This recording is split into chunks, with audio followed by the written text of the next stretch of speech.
Markheim, por Robert Louis Stevenson. Sí, dijo el anticuario.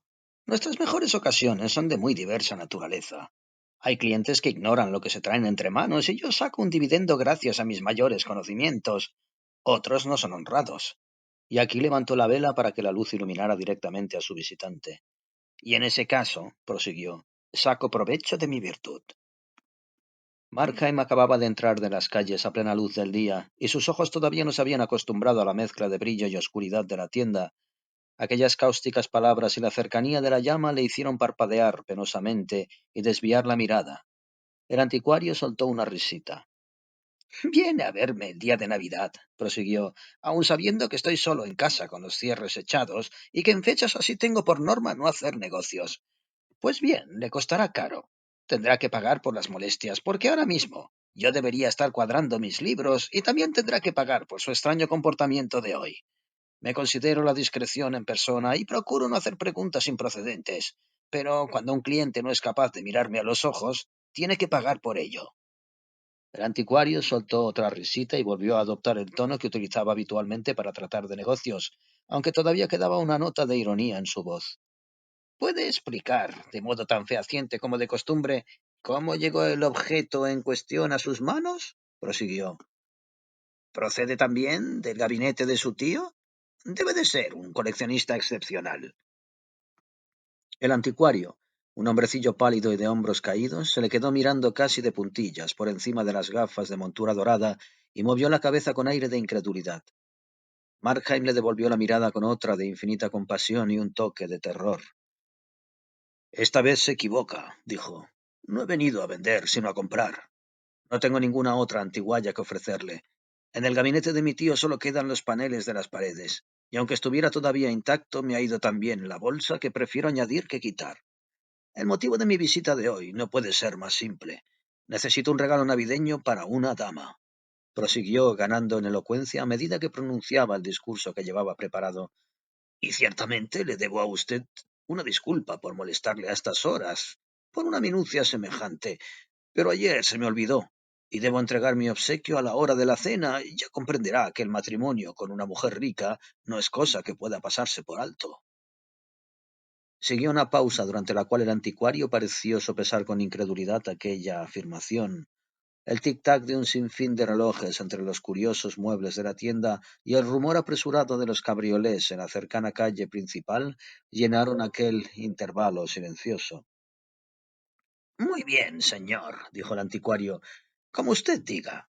Después de todo, es usted un antiguo cliente, y si, como dice, se le ha presentado la oportunidad de hacer un buen matrimonio, no seré yo quien me interponga en su camino. Tengo aquí algo muy adecuado para una dama, continuó. Un espejo de mano, del siglo XV, garantizado. También procede de una buena colección, aunque prefiero reservarme el nombre de su dueño en interés de mi cliente, que era justo como usted, mi querido amigo, el sobrino y único heredero de un coleccionista excepcional. Mientras pronunciaba aquellas palabras con su voz seca y rasposa, el anticuario se agachó para coger aquel objeto de su sitio, y cuando lo hizo, Markheim sufrió una especie de sobresalto, una crispación de las manos y los pies, una súbita acometida de muchas pasiones tumultuosas en su rostro. Pasó tan rápido como había llegado, y no dejó otra huella que un leve temblor en la mano con la que recibió el espejo. ¿Un espejo? Dijo con aspereza, aunque luego se detuvo y repitió sus palabras con más claridad. ¿Un espejo? ¿Por Navidad? No lo dirá en serio. ¿Y por qué no? Exclamó el anticuario. ¿Por qué no un espejo? Markheim lo miraba con una expresión indescriptible. ¿Qué por qué no? Preguntó. Mire, mírese en él, mírese. ¿Le gusta lo que ve? No, ni a mí, ni a nadie. El hombrecillo había dado un respingo cuando Markheim le puso delante el espejo de forma tan inesperada, pero ahora, al ver que no había verdaderos motivos de alarma, volvió a reírse entre dientes y dijo: Su futura esposa, señor, no debe de ser muy agraciada. No, respondió Markheim, pero le pido un regalo de Navidad y me da usted esto. Un maldito recordatorio de los años, los pecados y las locuras. Una conciencia de mano. ¿De verdad hablaba usted en serio? ¿Acaso no piensa lo que dice? Responda. Será mejor que lo haga. Vamos. Hábleme de usted.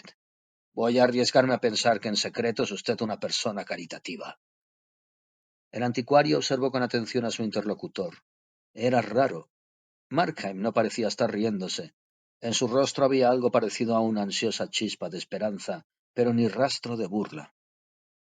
¿A dónde quiere ir a parar? Preguntó. ¿No es usted caritativo? Respondió el otro en tono sombrío.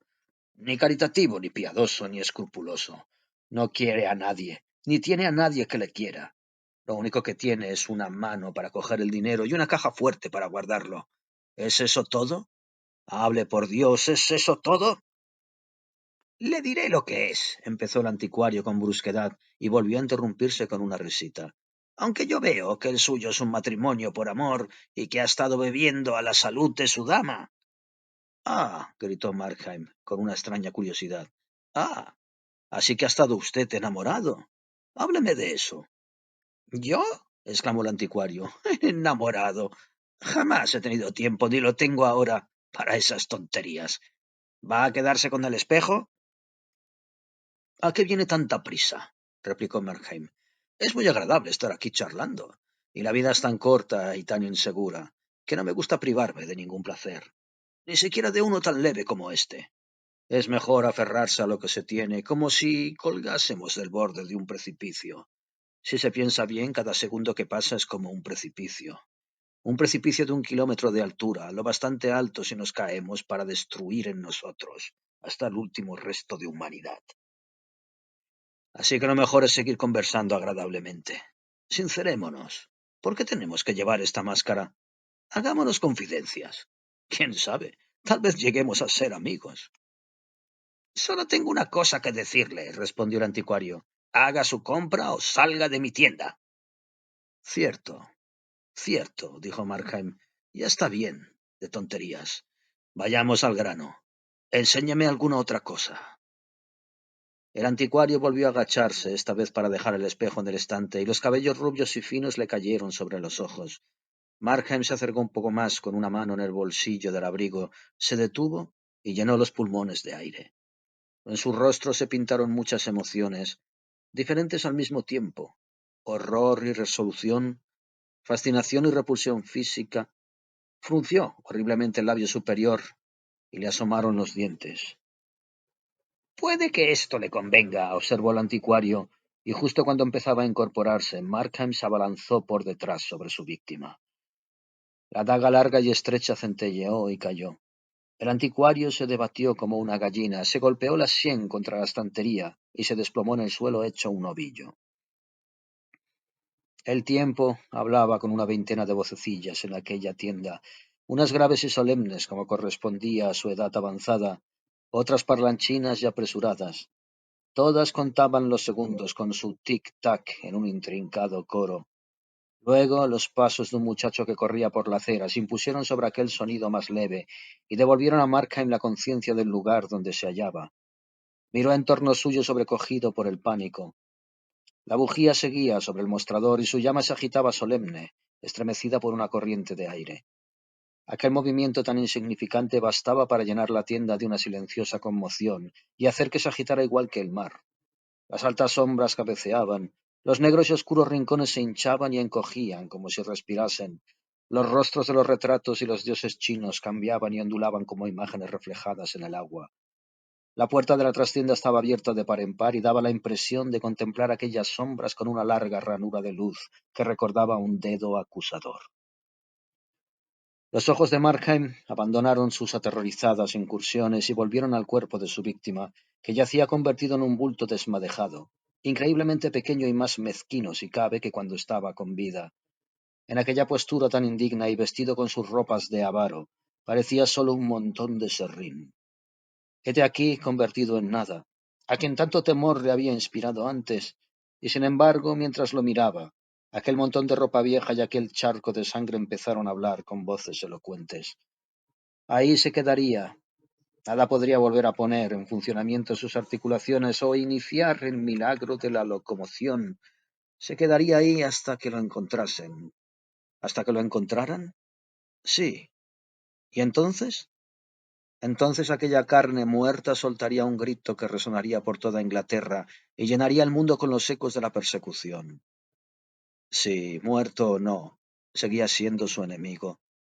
El tiempo lo es, cuando falla la inteligencia, pensó, y las dos primeras palabras quedaron grabadas en su imaginación. Una vez cometido aquel acto, el tiempo que había concluido para la víctima se había convertido en acuciante y decisivo para el asesino.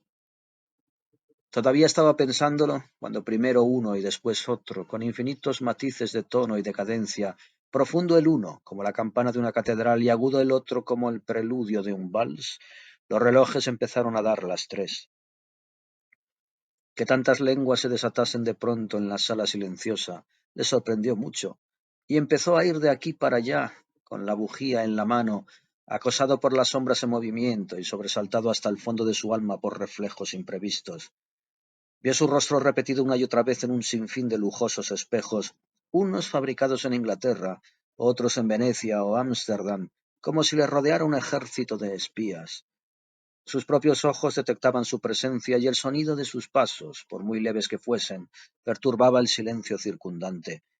Y mientras se llenaba los bolsillos, su imaginación le recordaba con enfermiza insistencia los miles de errores de su plan. Debería haber escogido una hora más tranquila. Tendría que haber preparado una coartada. No debería haber empleado un cuchillo. Tendría que haber sido más cauto y limitarse a atar y amordazar al anticuario en lugar de matarlo. Debería haber sido más osado y haber asesinado también a la criada. Debería haberlo hecho todo de otro modo. Remordimientos acuciantes, fatigosos esfuerzos de la imaginación por cambiar lo que ya no podía cambiar, por planear lo que ya carecía de sentido, por convertirse en arquitecto del pasado irrevocable. Entre tanto y por detrás de toda esa actividad, terrores más primitivos como el correr de las ratas por un ático abandonado llenaban de alarma los rincones más ocultos de su cerebro. La mano del policía caía pesada sobre su hombro y sus nervios se estremecían como un pez en el anzuelo, o veía en un galopante desfile el banquillo, la prisión, el patíbulo y el negro ataúd. El miedo que le inspiraba la gente de la calle se equipaba en su imaginación a un ejército sitiador. Era imposible, pensaba, que no hubiera llegado a sus oídos algún rumor del forcejeo que hubiese despertado su curiosidad, y ahora los imaginaba en las casas vecinas aguzando inmóviles el oído. Personas solitarias condenadas a pasar la Navidad demorándose en los recuerdos del pasado se veían obligadas a abandonar tan melancólica tarea. Familias felices eran reducidas al silencio en torno a la mesa, la madre todavía con un dedo levantado. Personas de toda edad y condición escuchaban junto a sus hogares y tejían la soga con la que habrían de ahorcarle. A veces le daba la impresión de no estar actuando con suficiente sigilo. El tintineo de las altas copas de cristal de Bohemia resonaba tan fuerte como el tañido de una campana, y alarmado por el estruendo de tanto tic-tac, se sentía sentado de parar los relojes. Luego, merced a una rápida transición de sus terrores, el mismo silencio de la casa le parecía una fuente de peligro, algo capaz de sorprender y llamar la atención de los transeúntes, y andaba con más decisión, y pululaba entre los contenidos de la tienda, e imitaba con elaborada osadía los movimientos de un hombre que trabajaba tranquilamente en su casa. Pero los temores que lo agitaban eran tan diversos, que mientras una parte de su cerebro seguía alerta y atenta, la otra temblaba al borde de la locura. Una alucinación en particular había hecho mella en su credulidad. El vecino que escuchaba con pálido semblante junto a su ventana, el viandante que se detenía en la acera dominado por horribles presentimientos, podían como mucho sospechar, pero no saber. Solo los sonidos podían atravesar las paredes de ladrillo y los postigos cerrados, pero allí, en el interior de la casa, ¿estaría solo? Sabía que lo estaba. Había visto salir a la criada en busca de su novio con su mejor vestido y las palabras día libre escritas en cada cinta y en cada sonrisa. Sí, por supuesto que estaba solo, y no obstante le parecía oír el leve rumor de unos pasos delicados en la enorme casa vacía que se alzaba sobre su cabeza. Estaba inexplicablemente convencido de ser consciente de alguna presencia. Sí, sin duda su imaginación la percibía en cada una de las habitaciones y rincones de la casa. Ahora era un objeto sin rostro que sin embargo tenía ojos para ver. Luego era una sombra de sí mismo. y por fin se convertía en la imagen del anticuario muerto vivificada por la astucia y el odio. A veces miraba haciendo un gran esfuerzo aquella puerta abierta que seguía repeliendo su mirada. La casa era alta, la claraboya sucia y pequeña. El día estaba cegado por la niebla y la luz que se filtraba hasta el piso de abajo era tan débil que solo iluminaba tenuemente el umbral de la tienda. Y sin embargo, ¿no se agitaba en esa incierta franja de luz una sombra temblorosa? De pronto desde la calle un caballero muy jovial empezó a golpear con su bastón en la puerta de la tienda y a acompañar sus golpes con gritos y burlas mientras llamaba al anticuario por su nombre. Markheim, convertido en estatua de hielo, miró el cadáver, pero no, seguía inmóvil. Había huido a un lugar donde no lo alcanzarían aquellos golpes y gritos, se había hundido en un mar de silencio, y su nombre, que una vez le habría hecho volverse en medio del rugido de una tormenta, se había convertido en un sonido vacío. Poco después el jovial caballero dejó de insistir y se marchó. Era un claro indicio de que le convenía apresurarse en poner fin a lo que le faltaba por hacer, huir de aquel barrio acusador, mezclarse con las multitudes londinenses y llegar al final del día a aquel refugio de seguridad y aparente inocencia, su cama. Había llegado una viuda y una visita. En cualquier momento podía aparecer otra, más obstinada todavía. Haber cometido aquel acto y no sacar provecho sería un fracaso inconcebible. El dinero era lo que le obsesionaba ahora a Markham y como medio para conseguirlo, las llaves. Miró por encima del hombro hacia la puerta abierta donde todavía temblaba aquella sombra y sin el menor recelo de la imaginación, aunque con un estremecimiento en el estómago, se aproximó al cuerpo de su víctima. Su carácter humano había desaparecido. Yacía en el suelo con los brazos y las piernas extendidos y el tronco doblado en dos, como un traje relleno de paja, y sin embargo seguía inspirándole la misma repulsión. A pesar de su aspecto sórdido e insignificante, le asustaba tocarlo. Cogió el cadáver por los hombros y le dio la vuelta para ponerlo de espalda. Era extrañamente liviano y ligero, y sus miembros adoptaron la postura más extravagante, como si estuviesen rotos. El rostro carecía de expresión, pero estaba tan blanco como la pared y horriblemente manchado de sangre en la mejilla. Esa fue para Markheim el detalle más desagradable. Enseguida le recordó cierto día de feria en un pueblecito de pescadores. Un día gris, el viento que no dejaba de silbar, la gente en la calle, el sonido de las trompetas, el redoblar de los tambores, la voz nasal de un recitador de pliegos de cordel y un muchacho que iba de aquí para allá, y sumergido en la muchedumbre, se debatía entre la curiosidad y el temor hasta llegar a la atracción principal.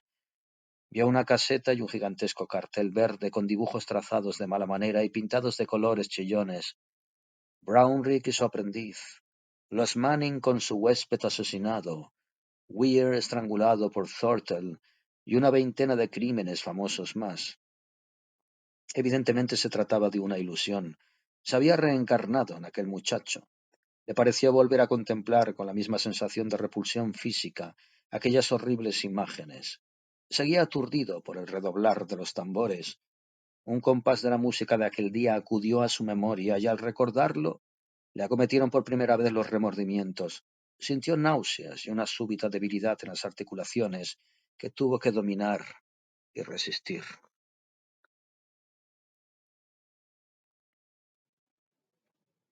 Juzgó más prudente enfrentarse con aquellas consideraciones que huir de ellas. Así que contempló fríamente el rostro del muerto y obligó a su imaginación a comprender la naturaleza y magnitud de aquel crimen. Muy poco tiempo antes aquella cara había expresado toda suerte de sentimientos. Aquella boca pálida había hablado, y aquel cuerpo estaba lleno de energía, y ahora por obra suya aquel trozo de vida se había detenido, igual que el relojero, al interponer el dedo, interrumpe el tic-tac del reloj. Todos sus razonamientos fueron en vano. No logró conmover a su conciencia. El mismo corazón que se había estremecido al ver los dibujos de aquellos crímenes contemplando, impasible la realidad. A lo sumo sintió una chispa de compasión por alguien que había sido dotado inútilmente de todas esas facultades que sirven para hacer del mundo un jardín encantado, por alguien que no había vivido nunca y ahora estaba muerto. Pero ni un átomo de arrepentimiento. De modo que apartó de él aquellas reflexiones, encontró las llaves y se dirigió a la puerta abierta de la trastienda. Fuera había empezado a llover, y el sonido de la lluvia sobre el tejado había puesto fin al silencio. Como en una profunda caverna, las habitaciones de la casa resonaban con ecos leves e incesantes que llenaban sus oídos y se mezclaban con el tic-tac de los relojes. Y mientras se acercaba a la puerta le pareció oír, en respuesta a sus cautos pasos, las pisadas de alguien que se alejaba escaleras arriba. La sombra seguía palpitando trémula en el umbral. Hizo acopio de valor y abrió la puerta.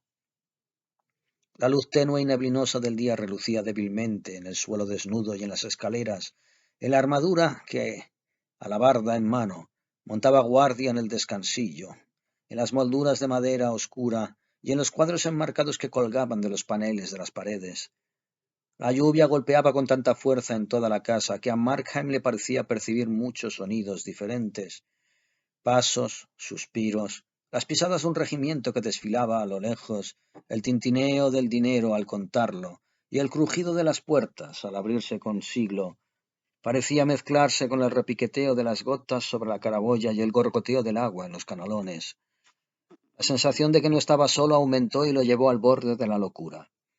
Aquellas presencias parecían acosarlo y cercarlo por todas partes. Las oía deslizarse de forma subrepticia en las habitaciones del piso de arriba. Oyó incorporarse al muerto en la tienda, y cuando empezó a subir con grandes esfuerzos por las escaleras, unas pisadas huyeron por delante de él y otras lo siguieron de cerca. Si estuviese sordo, pensó, qué fácil le sería dominarse. Luego volvió a escuchar cada vez con mayor atención y bendijo aquel desasosiego que le obligaba a estar alerta, y era como un fiable centinela que velara por su vida. Volvía constantemente la cabeza y sus ojos, que parecían a punto de salirse de las órbitas, miraban en todas las direcciones y siempre creían ver algo innombrable que desaparecía. Los 24 escalones del primer piso fueron como 24 agonías. En el primer piso encontró las puertas abiertas de par en par, 3 puertas que parecían 3 emboscadas y que conmovieron sus nervios como si fueran 3 bocas de cañón. Tuvo la sensación de que jamás podría reunir fuerzas suficientes para volver a someterse a las miradas de los demás. Lo único que ansiaba era estar en casa, rodeado de paredes, enterrado entre las sábanas de su cama e invisible para todos excepto para Dios. Y al pensarlo, se sorprendió un poco al recordar lo que había oído contar de otros asesinos y el temor que por lo visto les inspiraba la venganza del cielo. Desde luego no era su caso. Temía las leyes de la naturaleza, por si en su proceder despiadado e inmutable conservaban alguna prueba condenatoria de su crimen. Temía 10 veces más, con un terror servil y supersticioso, que se produjese alguna escisión en la continuidad de la experiencia humana, alguna deliberada aberración de la naturaleza. Él confiaba en su habilidad, dependía de las reglas y calculaba las consecuencias a partir de las causas, pero ¿y si la naturaleza, igual que el tirano derrotado cuando volcó el tablero de ajedrez, rompiera el esquema habitual de su concatenación? Algo parecido le había ocurrido a Napoleón, o eso cuentan los historiadores, cuando se presentó a destiempo el invierno, y lo mismo podía sucederle a Markheim. Las sólidas paredes podían volverse transparentes y revelar sus manejos, igual que una colmena de cristal revela la actividad de las abejas. Las recias tablas podían ceder bajo sus pies como arenas movedizas y dejarlo atrapado. Sí, y había otros accidentes más prosaicos que también podían destruirlo. Por ejemplo, que la casa se viniera abajo y lo aprisionara junto al cadáver de su víctima, o que se incendiase la casa vecina y se viera rodeado de bomberos por todas partes. Eso era lo que más temía, y en cierto sentido podía considerarse la mano de Dios tendida contra el pecado. Pero Dios en sí mismo no le preocupaba. Aquel acto sin duda era excepcional, pero también lo eran sus razones, que Dios conocía, y era en su justicia, y no en la de los hombres, en la que él confiaba. En cuanto llegó sano y salvo al salón y cerró la puerta tras de sí, comprendió que sus temores iban a concederle una tregua. La habitación estaba casi desmantelada, y además habían levantado las alfombras. Había cajas de embalar y muebles desparejados por todas partes, varios espejos de cuerpo entero en los que se contempló desde diversos ángulos como un actor en el teatro, muchos cuadros enmarcados y sin enmarcar, colocados de cara a la pared, un hermoso aparador Sheraton, un vargueño de marquetería y una gran cama antigua con dosel. Las ventanas llegaban hasta el suelo, pero por fortuna los postigos de abajo estaban cerrados y lo ocultaban de los vecinos. Markheim arrastró una de las cajas de embalar hasta el vargueño y empezó a probar todas las llaves. Fue una tarea larga, pues había muchas, y además un poco exasperante, ya que tal vez no hubiera nada de valor en el vargueño, y el tiempo apremiaba. Pero la inmediatez de aquella ocupación lo calmó. Por el rabillo del ojo vigilaba la puerta, incluso la miraba de vez en cuando directamente, como un jefe militar asediado, satisfecho al comprobar el buen estado de sus defensas, pero lo cierto es que estaba más tranquilo. La lluvia que caía afuera hacía un ruido natural y agradable. De pronto, al otro lado de la calle, alguien se sentó al plano y empezó a interpretar un himno, y las voces de varios niños se sumaron a la melodía y entonaron la letra. Qué elegante y consoladora resultaba aquella música. Qué frescas las voces juveniles. Markheim las escuchó sonriente mientras probaba las llaves, y su imaginación se llenó de ideas e imágenes tranquilizadoras. Niños que iban a la iglesia, el sonido agudo del órgano, niños que jugaban en el campo, bañistas sentados a la orilla de un arroyo, gente que paseaba por el prado, cometas en el cielo ventoso y surcado por las nubes, y luego otra cadencia del himno le hizo volver a la iglesia, a la somnolencia de los domingos estivales, a la voz amable y chillona del pastor, que le hizo sonreír un poco al recordarla, a las tumbas jacobitas policromadas y a los 10 mandamientos casi borrosos que alguien había escrito en las paredes del presbiterio. Y mientras estaba allí absorto y concentrado al mismo tiempo, un sobresalto lo obligó a ponerse en pie de un salto. Sintió un escalofrío, luego un sofoco, y el pulso se le aceleró como si el corazón fuese a salírsele del pecho, y lo dejó tembloroso y como petrificado. Unos pasos lentos pero decididos subían por las escaleras. Enseguida una mano se posó en el picaporte. El resbalón soltó un chasquido y la puerta se abrió. El pavor atenazaba a Markheim. No sabía qué esperar. Si al muerto resucitado, a los funcionarios de la justicia humana o a algún testigo casual que subiera a enviarlo inconscientemente al patíbulo. Pero cuando una cara asomó por el hueco de la puerta, inspeccionó la habitación, lo miró, asintió y sonrió como quien reconoce a un amigo, y luego volvió a retirarse y a cerrar la puerta, dio rienda suelta a su temor y soltó un grito ronco. Al oírlo, el visitante volvió. ¿Me llamaba? Preguntó amablemente mientras entraba en la habitación y cerraba la puerta tras de sí. Markheim se le quedó mirando fijamente. Tal vez tuviera velada la mirada, pero el perfil del recién llegado parecía cambiar y oscilar, como el de los ídolos bajo la luz cambiante de la bujía de la tienda, y unas veces le parecía reconocerlo y otras le recordaba a sí mismo, y todo el tiempo, como un terror insoportable, crecía en su interior la convicción de que aquel ser no era ni terrenal ni divino. Sin embargo, cuando se le acercó sonriente, le pareció que curiosamente tenía el aspecto de una persona normal y corriente, y cuando le preguntó «¿Busca usted el dinero, no?», lo hizo en un tono cotidiano y cortés. Markheim no respondió. «Permita que le recuerde», prosiguió el otro, «que la criada se ha despedido de su novio antes de lo habitual y no tardará en llegar. No necesito describir las consecuencias si llegase a sorprender al señor Markheim en la casa». «¿Me conoce?», exclamó el asesino. El visitante sonrió. «Hace tiempo que es usted uno de mis favoritos», dijo, «y hace mucho que le observo y ansío ayudarle». «¿Quién es usted?», gritó Markheim. «¿El demonio?». «Lo que yo pueda ser no afecta a la ayuda que pretendo prestarle». «Claro que sí», chilló Markheim. «Por supuesto que sí. ¿Ayudarme? No, jamás. Usted no. Ni siquiera me conoce. Gracias a Dios, usted no me conoce». «¿Conocerle?», replicó el visitante con una especie de amable severidad, o más bien firmeza. «Conozco hasta el último de sus pensamientos». «¿Que me conoce?», exclamó Markheim. «¿Pero cómo va a conocerme? Si mi vida es una calumnia y un disfraz para mí mismo. He vivido para falsear mi naturaleza. Todo el mundo lo hace. La gente siempre es mejor que ese disfraz que crece en torno suyo y acaba por asfixiarle. La vida los arrastra a todos, como alguien a quien hubiera raptado y envuelto en un manto unos malhechores, si no hubieran perdido el dominio de sí mismos. Si se les pudiera ver la cara, serían muy diferentes. Parecerían héroes y santos. Yo soy peor que la mayoría. Voy más oculto que los demás. Mis motivos los conocemos Dios y yo, pero si dispusiera de tiempo, podría mostrarme tal como soy». ¿Ante mí? Preguntó el visitante. Sobre todo ante usted, repuso el asesino. Lo tenía por alguien inteligente. Pensaba, puesto que existe, que sabría leer usted mi corazón, y no obstante se propone juzgarme por mis actos. Imagínese, por mis actos. Nací y he vivido en un país de gigantes, unos gigantes que me han arrastrado por las muñecas desde que salí del vientre de mi madre, los gigantes de las circunstancias.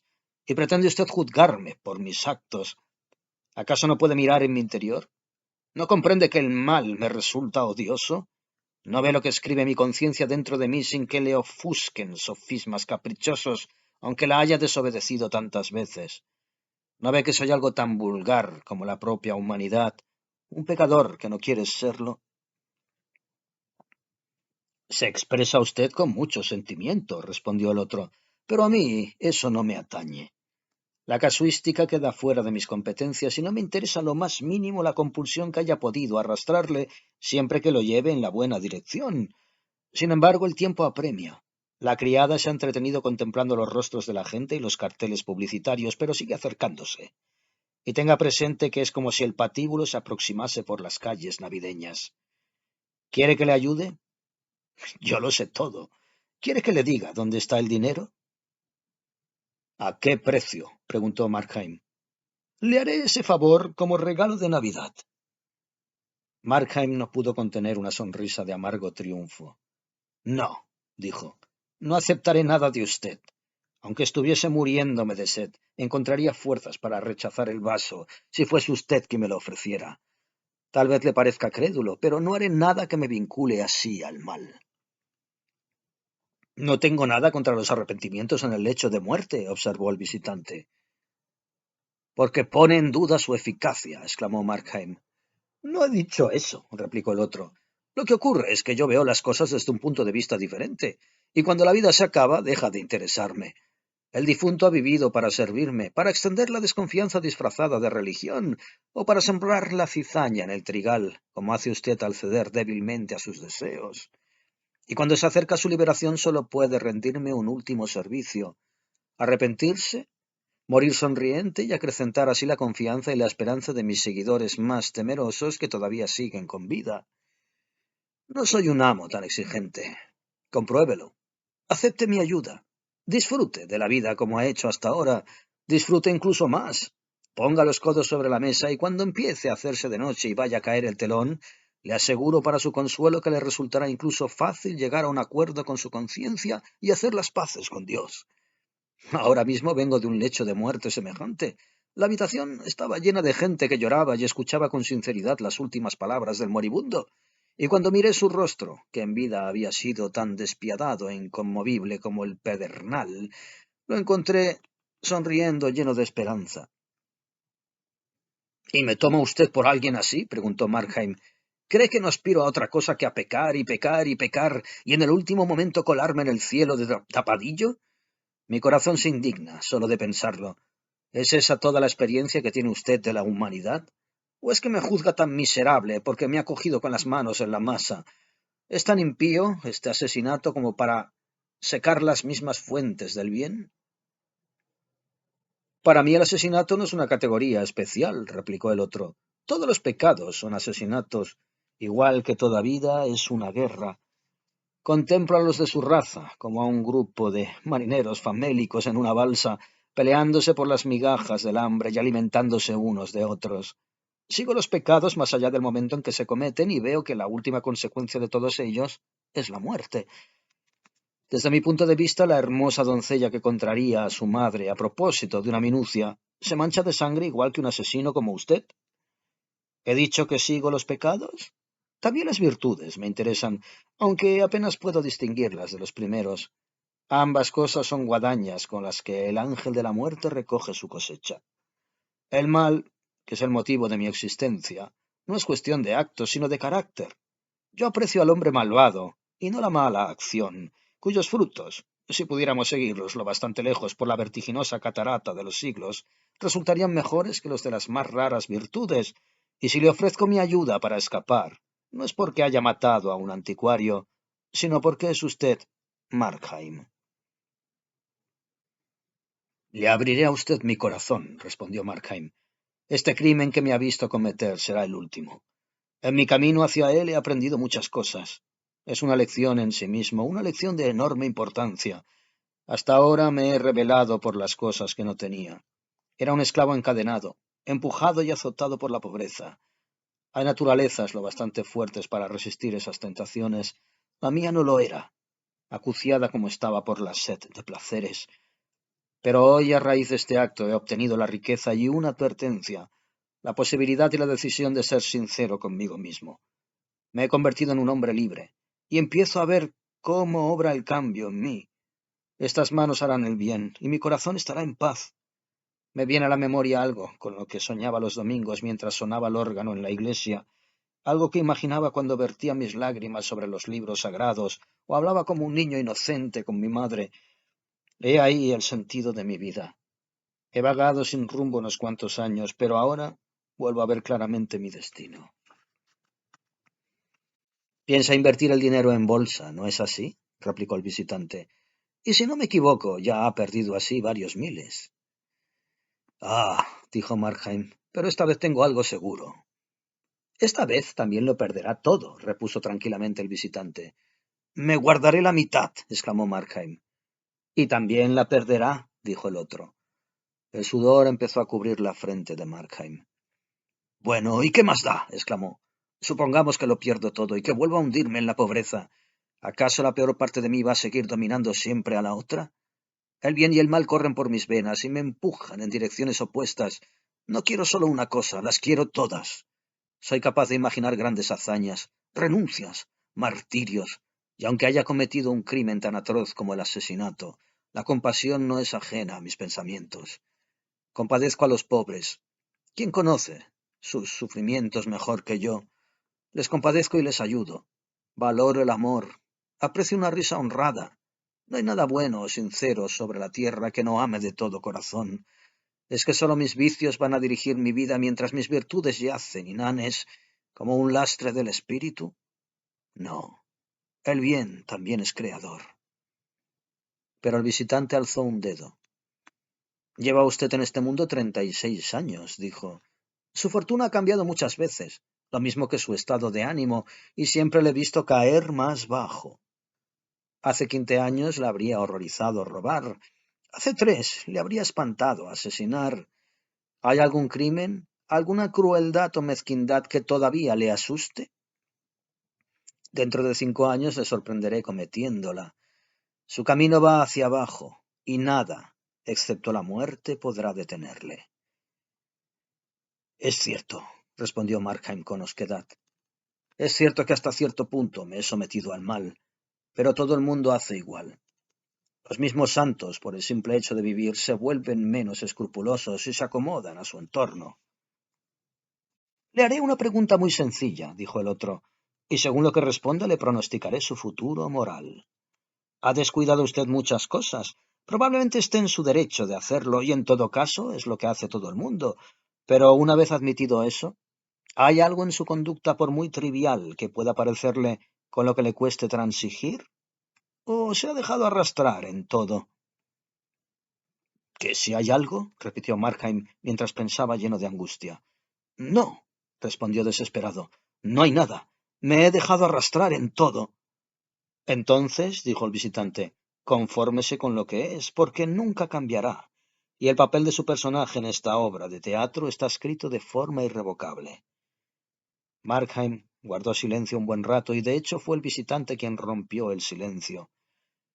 Una vez aclarado eso, prosiguió, ¿quiere que le diga dónde está el dinero? ¿Y la gracia? Gritó Markheim. ¿Acaso no lo ha intentado ya? Replicó el otro. ¿No le vi hace 2 o 3 años en una reunión evangelista?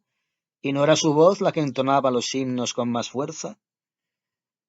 Cierto, respondió Markheim. Ahora veo claramente cuál es mi deber. Le agradezco de corazón la lección que me ha dado. Me ha abierto usted los ojos y ahora veo por fin cómo soy de verdad. En ese momento el agudo sonido del timbre de la puerta resonó por toda la casa, y como si se tratara de una señal concertada que hubiera estado esperando, el visitante se puso en pie de un salto. ¡La criada! Gritó. Ha vuelto como le advertí y ahora todo será más difícil. Dígale que su amo está enfermo. Déjela pasar con expresión seria pero confiada, nada de sonrisas o histrionismos, y le prometo que saldrá bien librado. Una vez haya entrado la chica y esté cerrada la puerta, la misma habilidad que le libró del anticuario le librará de este último obstáculo en su camino. Luego, dispondrá usted de toda la tarde, incluso de toda la noche, si fuese necesario, para saquear los tesoros de la casa y ponerse a salvo. Este aparente peligro puede serle de ayuda. Vamos, gritó. Vamos, amigo, su vida está en el fiel de la balanza. Póngase en pie y actúe. Markheim miró fijamente a su consejero. Si estoy condenado a hacer el mal, dijo, todavía me queda un modo de ser libre. Puedo dejar de actuar. Si mi vida ha de ser malvada, puedo ponerle fin, aunque esté, como usted bien dice, a merced de todas las tentaciones. Puedo, mediante un gesto decisivo, ponerme fuera del alcance de todas ellas. El amor que me inspira al bien está condenado a ser estéril, de acuerdo. Tal vez sea así, pero todavía me queda el odio que siento por el mal, y por mucho que le decepcione, le demostraré que de ahí puedo sacar fuerza y valor. Los rasgos del visitante empezaron a sufrir una sorprendente y maravillosa transformación. Se iluminaron y dulcificaron con una dulce expresión de triunfo, y al mismo tiempo se volvieron más borrosos y se desdibujaron. Pero Markheim no se detuvo a observar o tratar de comprender aquella transformación. Abrió la puerta y bajó las escaleras muy despacio, pensando para sus adentros. Su pasado desfiló ante sus ojos y lo contempló tal como era, desagradable y fatigoso como una pesadilla, azaroso como una refriega, el escenario de una derrota. La vida tal como la veía ahora ya no le tentaba, pero a lo lejos divisaba un puerto seguro para su nave. Se detuvo en el pasillo y observó la tienda donde la bujía seguía ardiendo junto al cadáver. Estaba extrañamente silenciosa. Mientras la miraba le pareció ver también al anticuario, y luego el timbre volvió a sonar con un clamor impaciente. Recibió a la criada en el umbral con una especie de sonrisa en los labios. Será mejor que vaya a buscar a la policía, dijo. He asesinado a su amo.